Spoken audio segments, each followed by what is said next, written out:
When is the right time to sell my house? Please make sure to hit like, share, subscribe, and click that little bell icon so that you don't miss any future videos that we put out on a weekly basis.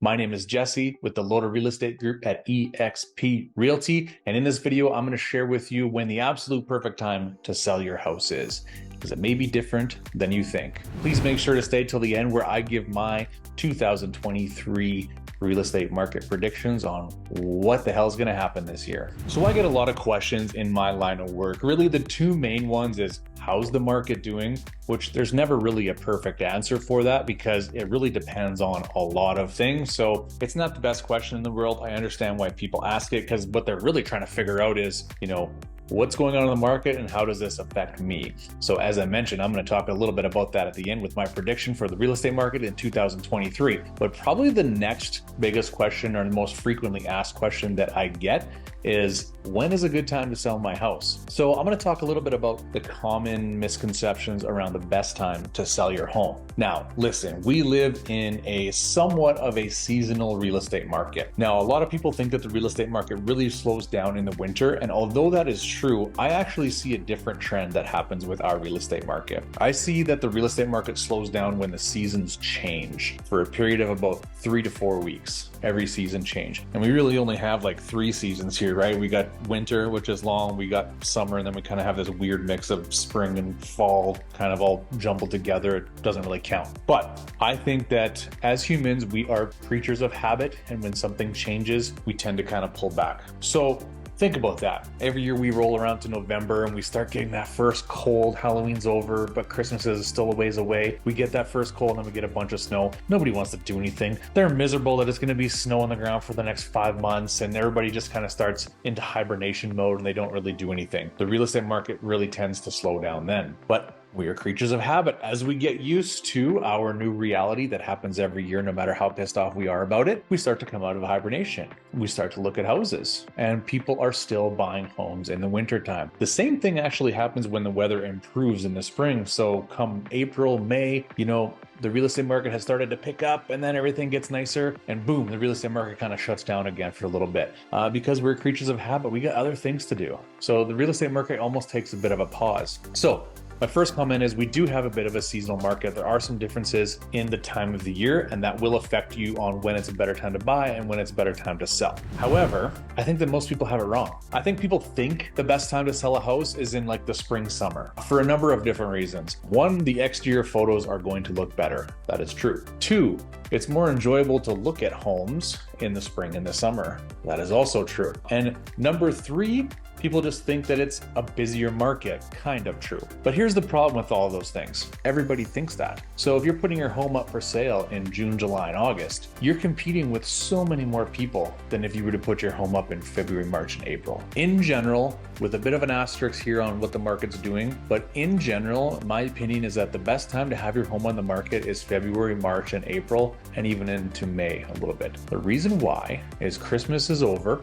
New Year's is over, January weather sucks. As we get into February, the weather can still suck, which I understand, but anybody who wants to make a move that year is already now starting to think about it. Christmas is over, everything, so they kind of start, like I said, coming out of hibernation. So buyers start looking for homes if they want to make a move that year in February and March. And it's only natural that when they find something that they like, they're going to buy it. They're not going to wait until July because it's nicer outside. So if you're a seller, put yourself in the shoes of a seller now. When would you want to be on the market, right? You want to be in the market when there's people looking, but you have less competition, and that is those months. So we're always about 3 months ahead of what the general public considers the current season. So the spring real estate market really starts in February. So something to consider if you're thinking about selling your home is that those are really, really fantastic months. Now I'm sitting here right now, second week of March, right? So we're still prime time listing season. So if you're thinking about doing it, make sure to contact me to get your home on the market ASAP. Now this does not mean that, oh, you missed the boat, and if you can't get your home up by April or May, you're going to miss the boat. That's not true.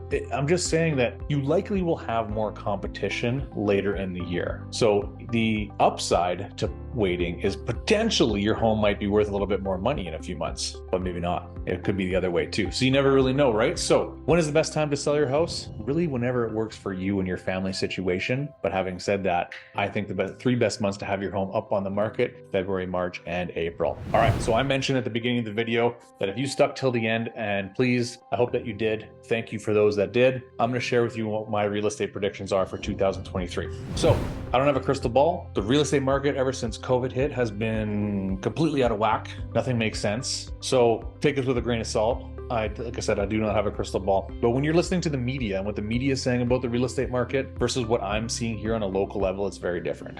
What we're hearing in the media is that real estate prices are coming down, sales are down, there's this crash happening. And although that's kind of true for some places in the country, Toronto, Vancouver, although lately I've been seeing tons of multiple offers, low inventory, buyers competing for places out in Southern Ontario again. So we'll see what happens there. But locally, let's talk about locally, the greater Edmonton area. I just don't see it. I think locally, our economy's just humming along just fine. We have lots going on here. Yes, interest rates are a lot higher than they were a year and a half ago, but what we're seeing is that very few people are on variable rates. Most people have been locked into fixed rates. So until all of those fixed rates come up for renewal, I don't think we're going to see this massive influx of listings hitting the market, therefore driving the prices down. So I think for the remainder of 2023, we're going to plateau more than anything. And I think Edmonton is going to plateau more than places like Leduc, where I think Leduc's actually going to increase in price by, around that 4 to 6% range throughout 2023. Everybody talks about the negative and the interest rates and things like that. And yeah, it's making a big difference, but the interest rates have been so low for so long that A, this is normal. B, you saved a bunch of money before, now you're not, instead of it's just costing you a whole bunch more. And C, everybody who, was getting a mortgage in the last few years, the interest rates were so low that most people locked in. So yeah, even though you should be paying 4.5% right now, if you were to go to the bank, get a 4.5% 5-year fixed rate mortgage, that's about the best you can do. But there's a ton of people that are still paying 1 point something, 2 point something, 3 point something. So those people really haven't been affected by that. And that could change in the future, but I think locally, Leduc, we're going to be up, in and around that 5%. Edmonton, I think, is going to be more of a plateau. Mature neighborhoods will still do very well. At Edmonton, I think suburb neighborhoods might even decrease a little bit. So we'll see who's right. I hope that I am. If you have questions about your personal situation, please feel free to reach out. My name is Jesse with the Loader Real Estate Group at eXp Realty. Make sure to check out my other videos, and I'll see you next time.